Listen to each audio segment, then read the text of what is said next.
Hello, I am Nadine Carter-Keynes, and thank you for joining us at the Nevis Emergency Operations Center, EOC, for today, Monday, 12th October 2020, for an update on the situation regarding the novel coronavirus, which is COVID-19, here on Nevis. I want to take this opportunity to thank all of our viewers and to thank the media houses for joining us. All questions, of course, will be taken at the end after our presenters would have made their presentations. The Nevis COVID-19 briefing will be aired on Mondays at 8:30 p.m. on Nevis Television, or you can view the briefing on the YouTube and Facebook pages of Nevis Television, Nevis HPU, and NDMD, and on Von Radio every Tuesday at 1 p.m. With us this evening, we have Mr. Brian Dyer, the director of the Nevis Emergency Operations Center here on the island, Superintendent Lyndon David, in charge of Nevis Division, Dr. Judy Nesbitt, chair of the Nevis COVID-19 Taskforce, and Mr. Macmillan Coffey, counselor at the Mental Health Unit in the Department of Public Health. This evening, we'll ask Mr. Brian Dyer to provide his updates as usual. Good evening, all. As usual, we start with a tropical weather update from the National Weather Service, National Hurricane Center in Miami.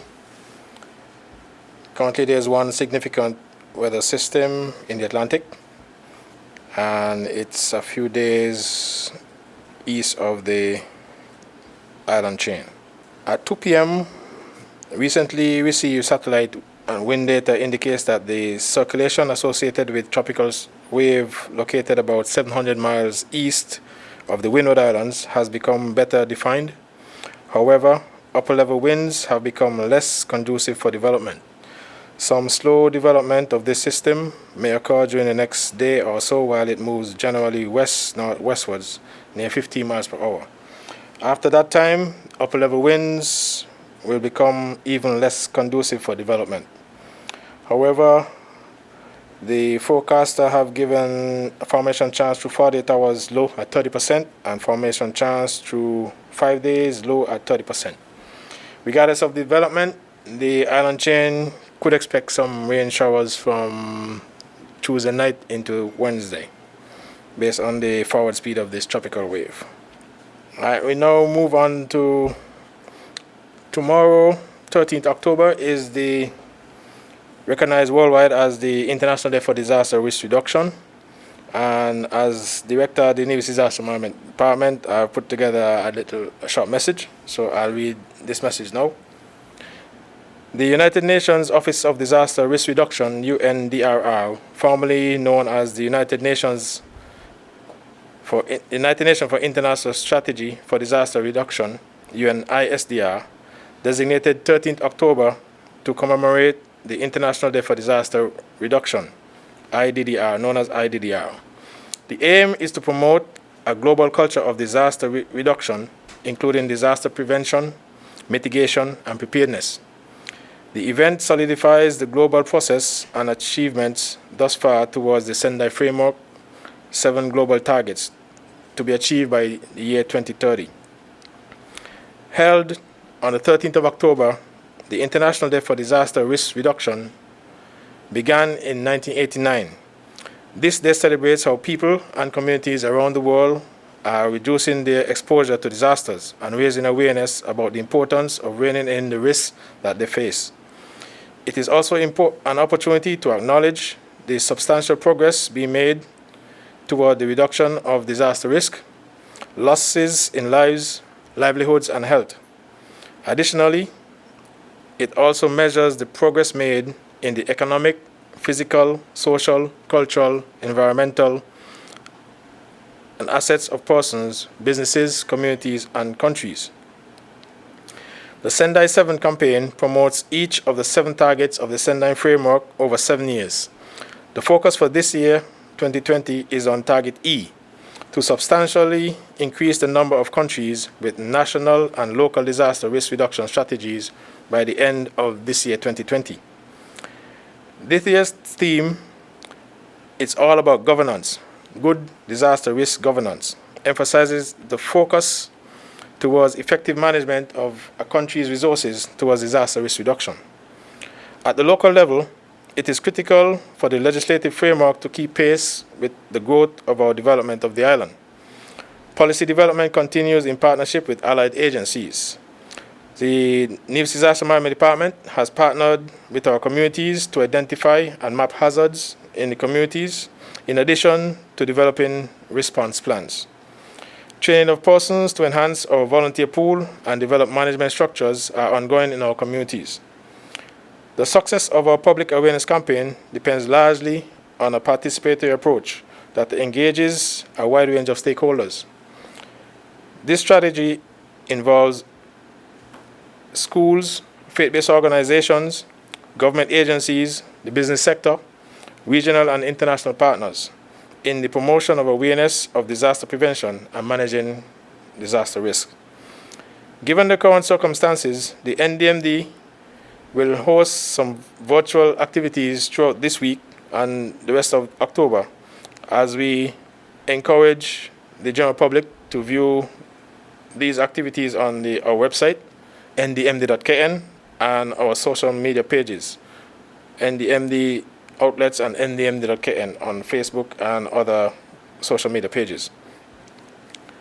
Finally, the need to build our resilience and reduce the vulnerability of our society has now become more crucial than ever. The response to COVID pandemic and a record-setting year for the most named storms in the tropical Atlantic has the potential to overwhelm our island's limited resources and exceed our capacity to cope with the new challenges. It is imperative, therefore, that we are armed with the knowledge of what to do before, during, and after each impact. Our vulnerability to disasters can only be minimized through effective risk reduction and maximizing the use of our resources. I appeal to everyone to act responsibly, join the effort of building a resilient nation. So let's plan, prepare, and protect. Have a good evening. Thank you.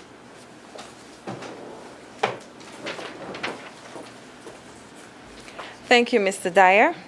I'd now like to welcome Superintendent David to provide his updates.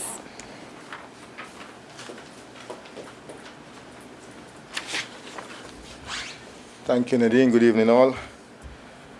Once again, it's a pleasure to be back here to give some updates from the Royal St. Christopher Nevis Police Force, Nevis Division, or Division C. As usual, we'll start with my stats. Thus far, we have conducted 2,012 foot and mobile patrols, 155 vehicular checkpoints. We made 91 arrests, and 10 persons were informed that they will be charged for breach of the COVID-19 regulations. We had 32 crimes reported, and we have 9,853 vehicles were stopped for various reasons. 26 persons were informed that they will be summoned for various offenses, in particular to the COVID-19 regulations. Just reminding the hoteliers to continue to put their necessary measures in place in order for our second phase of reopening, and we know that reopening will be very shortly, and we're asking you to ensure that all staff members are fully prepared for the opening of our borders. Persons are reminded to comply with the restrictions and requirements for any activity that they were given permission to conduct. We have seen in recent times where persons were given permission.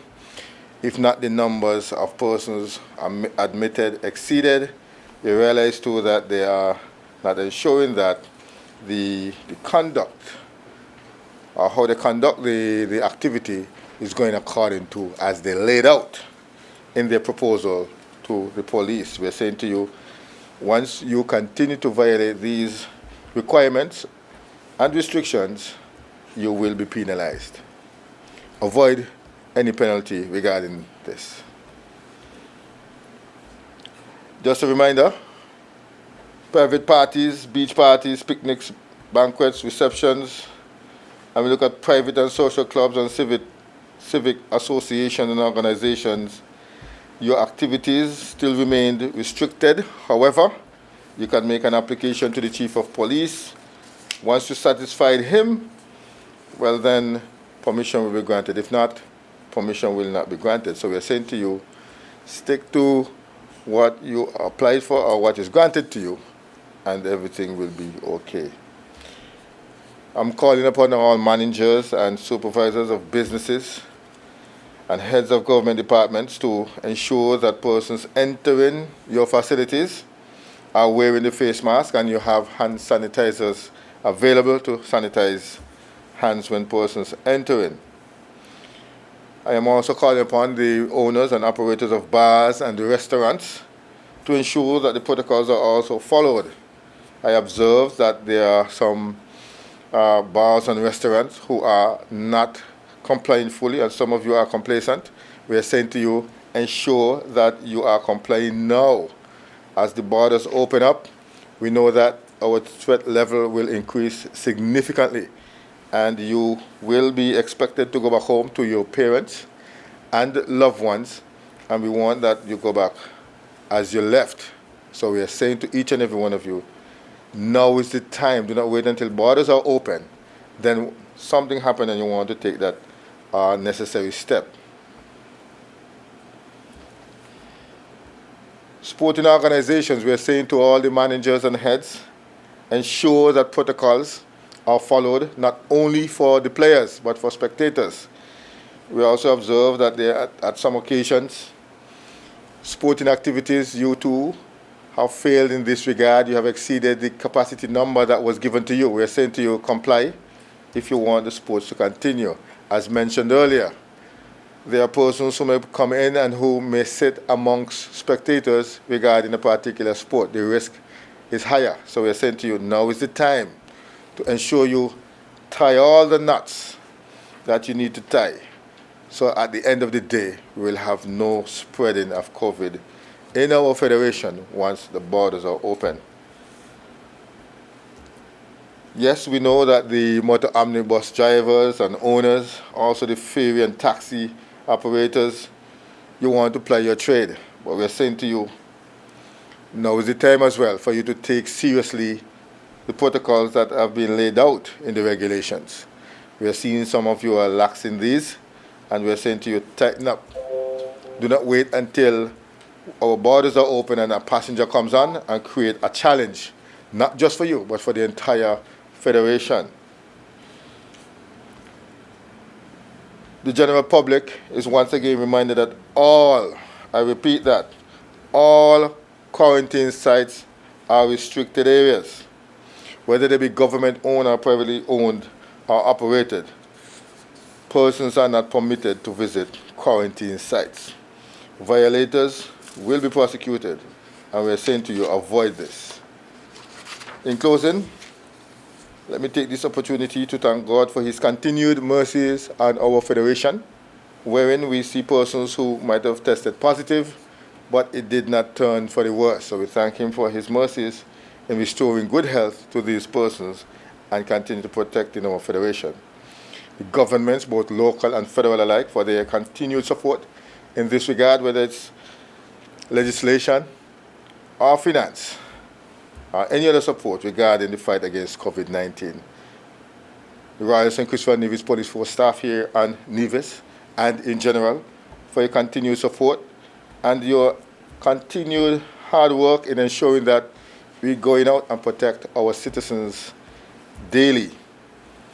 Members of the medical and disaster staff for your continued support as well and your hard work that you're doing to ensure that all the measures that we have been putting in place are working, and we're encouraging the members to comply with the medical staff, comply with the disaster staff whenever you come in contact with them from time to time.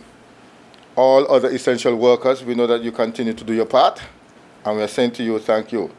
The media, yes, you are continuing delivering our message to the public, and also too, when you give your newscast, there are times something come to our attention that we might have fallen short in, and we make the necessary adjustments.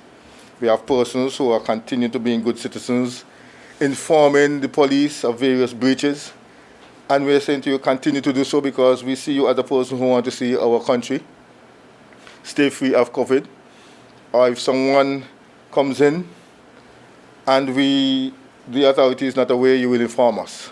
So we want to thank you. And then for you, the persons who continue to violate, we are saying to you, now is the time before our borders are open to make your family and close friends become seriously at risk.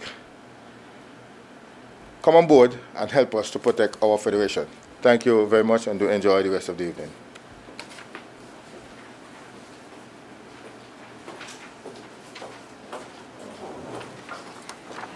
Thank you, Superintendent David.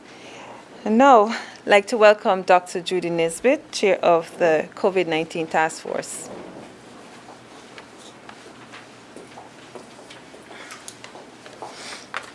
Thank you, Mrs. Carty-Keynes, and good evening to everyone. Globally, we have seen an increase in the number of cases of COVID-19, especially in Europe and the Americas.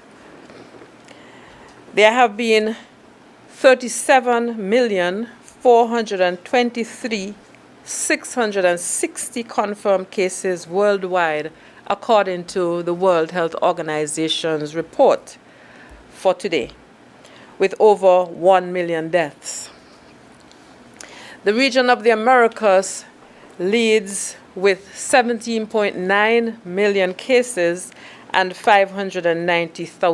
over 590,000 deaths. Of these cases and deaths, the United States of America has had 7.6 million confirmed cases and over 212,000 deaths, followed by Brazil with 5 million cases confirmed and over 150,000 deaths. Now, closer to home, as of 4 days ago, there have been 237,302 cases in the Caribbean region, of which 140,196 are recovered. There have been 4,045 deaths. On Nevis, we have recorded 6 cases of COVID-19, all of whom have recovered. This is from a total of 410 persons tested since the start of the pandemic. Therefore, we have recorded 404 negative tests and no deaths. We have no tests pending and no one is currently in isolation. St. Kitts and Nevis has recorded a total of 19 confirmed cases with 19 recoveries. There are currently 33 persons quarantined and 404 persons released from quarantine since the start of the pandemic. With the closure of our borders and then later the controlled entry of mainly citizens and residents, we have been able to prevent widespread transmission of COVID-19 in our population. Our borders will reopen, and I appeal to you to continue to use the proven tools to protect yourselves and also to protect others, such as the vulnerable among us, the grandparents, the great aunts, great uncles, other elderly persons in our families and in our communities,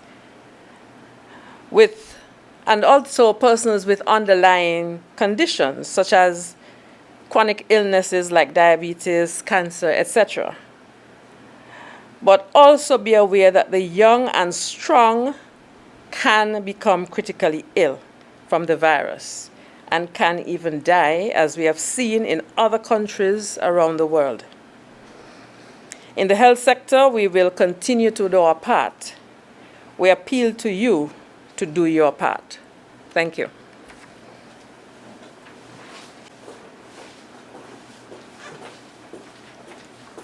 Thank you, Dr. Judy Nesbitt. We'll now have our final presenter, Mr. Macmillan Coffey, counselor at the Mental Health Unit in the Public Health Department. Thank you, Nadine. Good evening to everyone. In dealing with COVID-19, we know that there is a lot of stress, and with the announcement of our borders being to open shortly, there is, I believe, or we believe, even more of a concern, triggering more stress. And two areas of concern would be depression and anxiety as a result of that stress. So tonight, what I'm going to do is to take you through depression, what is depression, what is anxiety, and some of the symptoms, and then how do we cope. What is depression? It is a common and serious mood disorder known as major depressive disorder or clinical depression. To be diagnosed with depression, symptoms must be present for at least 2 weeks. The individual must be experiencing 5 or more symptoms during the same 2-week period, and at least one of the symptoms should be either depressive mood or loss of interest or pleasure. Let's look at some of the symptoms of depression then. Depressed mood most of the day or nearly every day. Diminished interest or pleasure in all or almost all activities most of the day, nearly every day. Significant weight loss when not dieting or weight gain, or decrease or increase in appetite nearly every day. A slowing down of thought and a reduction of physical movement that is observable by others. Fatigue or loss of energy nearly every day. Feelings of worthlessness or excessive or inappropriate guilt nearly every day. Diminished ability to think or concentrate or indecisiveness nearly every day. Recurrent thoughts of death, recurrent suicidal ideation without a specific plan or a suicide attempt or a specific plan for committing suicide. The fact that I mentioned the symptom of suicide last does not in any way make it less significant. On the contrary, it is one of the biggest risk factors in diagnosing depression. To receive a diagnosis of depression, these symptoms must cause the individual clinically significant distress or impairment in social, occupational, or other important areas of functioning. That takes us to anxiety, second biggest concern. Anxiety really is your body's natural response to stress. It's a feeling of fear or apprehension or uncertainty about what's to come. So for instance, case in point, this month end, 31st of October, our borders will be reopened. It's not uncommon for persons to have anxiety or feel stressed about that. A feeling of unease, such as worry or fear, that can be mild or severe. Everyone has feelings of anxiety at some point in our lives. However, if it is prolonged for more than 6 months, then that person is deemed to have an anxiety disorder. About March of this year? when our borders shut down, to now would put us to about 7 months. It would mean that if someone were experiencing anxiety from then to now, you have surpassed that 6-month window, and you would definitely I would encourage you to check in with a mental health professional to check your anxiety level. So, as indicated, you may feel worried and anxious about having a medical procedure, a job interview. But in this case, we're talking about COVID-19 and our borders being reopened, and that can generate anxiety. If these feelings of anxiety are extreme and last for longer than 6 months, as I said, and it is interfering with your life, you may have an anxiety disorder. In that case of anxiety disorder, the feeling of fear may be with you all the time. It is intense and sometimes debilitating, meaning that it is interfering with your functioning. Some other symptoms: increased heart rate, rapid breathing, restlessness, trouble concentrating, difficulty falling asleep, and that could either be actually having difficulty falling asleep or getting up regularly, so you don't have a restful sleep. So your sleep is interrupted. Feeling faint or dizzy, shortness of breath, dry mouth, sweating, chills or hot flashes, apprehension and worry, restlessness, distress, fear, or numbness, or tingling, especially in the lower extremities, your fingers, your toes, or legs. Anxiety and depression, symptoms of both conditions can be managed with many of the same treatments, such as psychotherapy, counseling, medication, and lifestyle changes. What are some of these lifestyle changes that takes us to our coping mechanism? How can we cope with anxiety and depression? Getting enough sleep. Not just enough sleep, but ensuring that you get restful sleep. Meditating, yoga, and other mindfulness practices. Staying active and exercising. Exercising could be anything, whatever works for you. Whether it's running, jogging, walking, swimming, cycling, whatever works for you. Somebody just last week told me Netflix is one of their greatest coping mechanisms. And I think Netflix has become even more popular than before COVID-19. So yes, Netflix. Eating a healthy diet, staying active, and working out. Avoid alcohol and other drugs, including smoking cigarettes. These are psychoactive drugs, and once they mess with your chemicals in your brains, especially if you are already suffering from anxiety or depression or stress, it will just further cause that a further imbalance. And so you certainly do not want to resort to alcohol, cigarettes, or any form of drugs as a coping mechanism. These are unhealthy coping mechanisms. Some contact information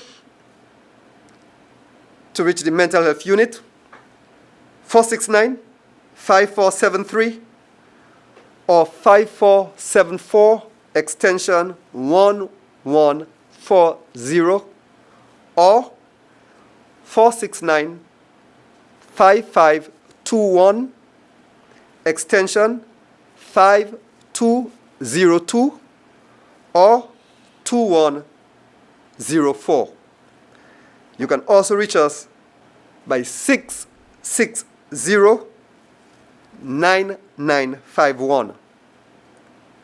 In conclusion, remember, there is no health without good mental health. And in keeping with this theme, I suppose most of us know by now that Saturday gone, the 10th of October, was World Mental Health Day, and the theme was investing in your mental health and access to mental health services for all. And so we are appealing to you to invest in your mental health, stay safe, and continue to adhere to the protocols established by the Nevis Island Administration COVID-19 Task Force. Thank you very much. Thank you, Mr. Coffey, for your presentation.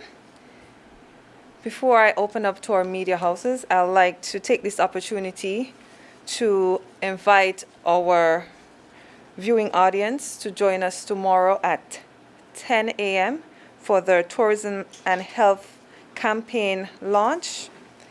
And you can view this launch on the YouTube and Facebook page of Nevis Television. And you can also view it on the Health Promotion Unit's Facebook page. I'd now like to open up for questions from our media persons. Danielle Moore, Vaughan Radio Newsline. Since there are updates being done to the RLB International Airport ahead of the reopening of the borders, are there or will there be any COVID-19 related upgrades to the Vance Emery International Airport in preparation for the return of air traffic? Mr. Brian Dyer will take that question.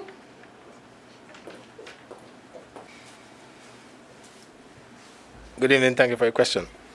The Nevis Taskforce has been working along with the Nevis Eoc Authority with regards to the renovation work that is ongoing at that facility.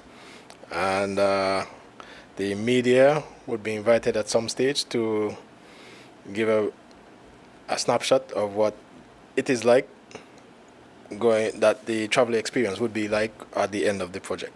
But some work is being done at the airports. Thank you.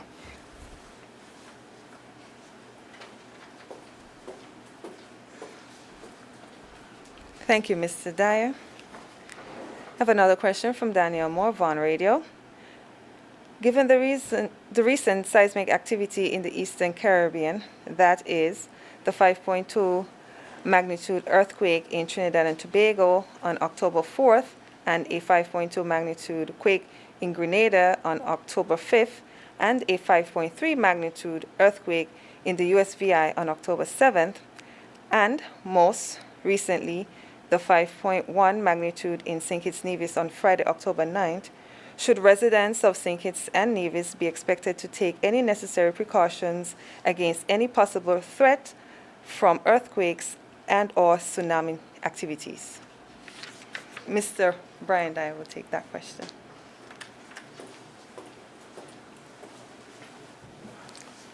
Thank you for that question.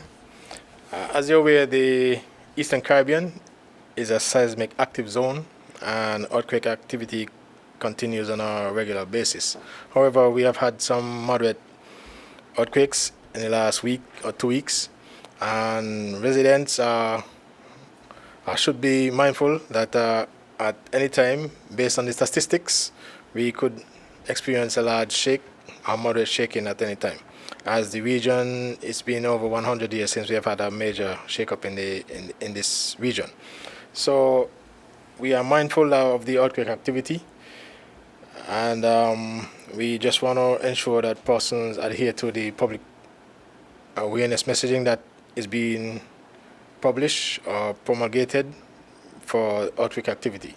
Drop, cover, hold in the event of earthquake, and in the event of a tsunami, you run to the safe areas that were promulgated based on the disaster maps for tsunami evacuation. You run inland from the coast, 100 feet above sea level or 1 mile inland. That's the hazard mapping for Nevis with regards to tsunami. Thank you very much. Danielle Moore again. Due to new cases of dengue being reported in nearby Caribbean countries, should the public be expecting Nevis to implement a fogging schedule in the near future? Dr. Judy Nisbet. Yes, Ms. Moore, we have seen a increase in the number of cases in neighboring islands. What we try to emphasize here on Nevis is source reduction. So we ask persons, of course, as I've said before, to look around their premises, see where water is collecting, possible sites for mosquito breeding, and to eliminate these sites. Now, in terms of fogging, we do fog if we have large amounts of adult mosquitoes. So the Environmental Health Department would go around, check on the indices to see what our adult population of mosquitoes is like, and then, and only then, would we put a fogging schedule in place. But if it becomes necessary, we will. Thank you. Thank you, Dr. Judy Nisbet. I want to remind persons of the Tourism and Health campaign launch press conference tomorrow at 10 a.m. You can view the press conference on Nevis Television's YouTube page and Facebook page. You can also look for the live feed on the Health Promotion Unit Facebook page. I want to thank all our presenters and media houses for joining us this evening. And of course, you would know that Dr. Nisbet would have reminded you of how you can protect yourselves and others from COVID-19, and cover your cough and sneeze, cover your face with a mask, wash your hands or sanitize often, and practice physical distancing. These are some of the basic ones. I want to say thank you to the Nevis Disaster Management, Nevis Television, Caribbean Digital Display Limited, Cornerstone, and the staff at the Health Promotion Unit, along with the Taskforce members, for making this briefing possible. I am Nadine Carty-Keynes, and I want to thank you for viewing, and please join us again for another COVID-19 EOC briefing here on Nevis Television. Thank you, and please do stay safe.